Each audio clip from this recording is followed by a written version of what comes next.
కల్తీ నెయ్యి సప్లై చేసిన కంపెనీ వారితో పాటు అనుమతించిన టీటీడీ అధికారులపై సిబిఐ విచారణ జరగాలని, గత ప్రభుత్వంలో కల్తీ నెయ్యి కొనుగోళ్ల వ్యవహారంలో 3 నామాల స్వామికే పంగనామాలు పెట్టిన డిప్యూటేషన్ అధికారుల ప్రభుత్వ పెద్దల భరతం పట్టండని సిబిఐకి బీజేపీ నేత నవీన్ కుమార్ రెడ్డి విజ్ఞప్తి చేశారు.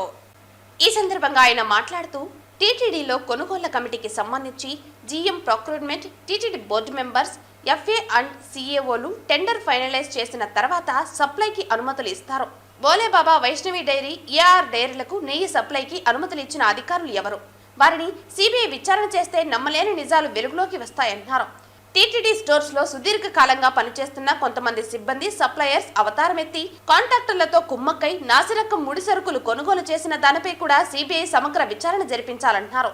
టీటీడీ మార్కెటింగ్ గోడౌన్ కు వచ్చే అన్ని ముడి సరుకులను నెయ్యితో సహా టీటీడీ సూపరింటెండెంట్ అలాగే డిప్యూటీ ఈఓ స్థాయి అధికారి సమక్షంలో హ్యాండ్ ఓవర్ చేసుకుని కొండకు శాంపిల్ పంపిస్తారని అన్నారు. టీటీడీ పవిత్రను కోట్లాది మంది భక్తుల మనోభావాలకు సంబంధించిన కల్తీ నెయ్యి వ్యవహారంలో సప్లై చేసిన కాంట్రాక్టర్లతో పాటు అధికారుల ప్రమేయంపై సిబిఐ సమగ్ర దర్యాప్తు చేయాలన్నారు. కలియుగ ప్రత్యక్ష దైవమైన తిరుమల శ్రీవారి లడ్డూ తయారీలో, అన్నప్రసాదాలలో వినియోగించే నెయ్యిలో కల్తీ జరిగిందని చెప్పని దాని మీద సుప్రీంకోర్టు ఆదేశాలతో ఈరోజు సిబిఐ ప్రత్యేక బృందము సిట్టు ఈరోజు దర్యాప్తు చేసి ఎవరైతే నెయ్యిని తిరుమల తిరుపతి దేవస్థానానికి సప్లై చేశారో ఆ డైరెక్టర్ నలుగురిని నిన్న ప్రొడ్యూస్ చేసి అరెస్ట్ చేయడం జరిగిందండి. నేను ఒకటే విజ్ఞప్తి చేస్తున్నా, అసలు ఇంటి దొంగల్ని ఈశ్వరుడైనా పట్టలేడంటారు.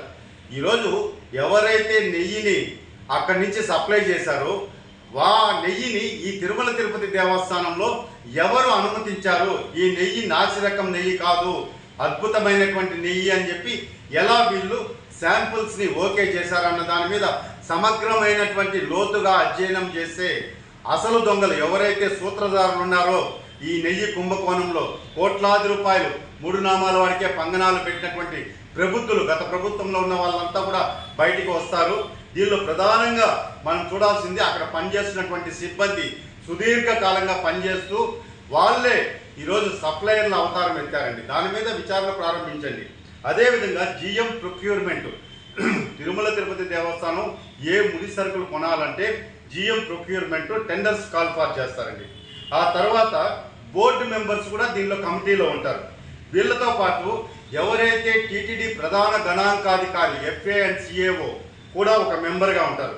వీళ్ళందరూ కూడా ఆ కొటేషన్స్ పరిశీలించి ఎవరైతే టెండర్లు వేస్తారో నెయ్యికి, అదేవిధంగా ముడిసరుకి ఆ కొటేషన్స్ అన్నీ పరిశీలించి ఎవరైతే లోయెస్ట్ చేస్తారో వాటిని ఫైనలైజ్ చేసి వాళ్ళకి సప్లై చేయమని చెప్పి ఇస్తారండి. సప్లై చేసే ముందు తిరుమల కొండపైన ఉన్నటువంటి ల్యాబ్కి టెస్టింగ్కి పంపిస్తారు శాంపుల్స్ని. ఆ శాంపుల్స్లో కూడా ఏదైతే మనకు రోజు వస్తూ ఉండే నెయ్యితో పాటు గతంలో ఉన్నటువంటి 4 శాంపుల్ని కూడా కలిపి, ఎందుకంటే పైన ల్యాబ్లో కూడా ఈరోజు వచ్చిందని వాళ్ళకు కూడా తెలియకూడదని చెప్పి ఈ విధంగా ఒక 5 రకాల శాంపుల్స్ పంపించి దాని ఆధారంగా వీళ్ళు అలో చేసేదండి. మరి ట్యాంకర్స్కి ఒక కోడ్ కూడా ఇస్తారండి. ఆ నెయ్యికి ఒక కోడ్ ఇచ్చి ఆ కోడ్ని కొండపైకి పంపిస్తారు. మరి హెల్త్ ఆఫీసరు అదేవిధంగా ల్యాబ్ ఇన్ఛార్జ్ ఉంటారు. వీళ్ళు కీలక పాత్ర పోషిస్తారు. దాన్ని నాసిరకమా లేదా నాణ్యత ఉందా అని చెప్పి. మరి వీళ్ళ ప్రమేయం ఎంతవరకు ఉంది ఈ నెయ్యి కల్తీలో అన్న దాని మీద కూడా ఆలోచన చేయాలని చెప్పి నేను విజ్ఞప్తి చేస్తున్నాను.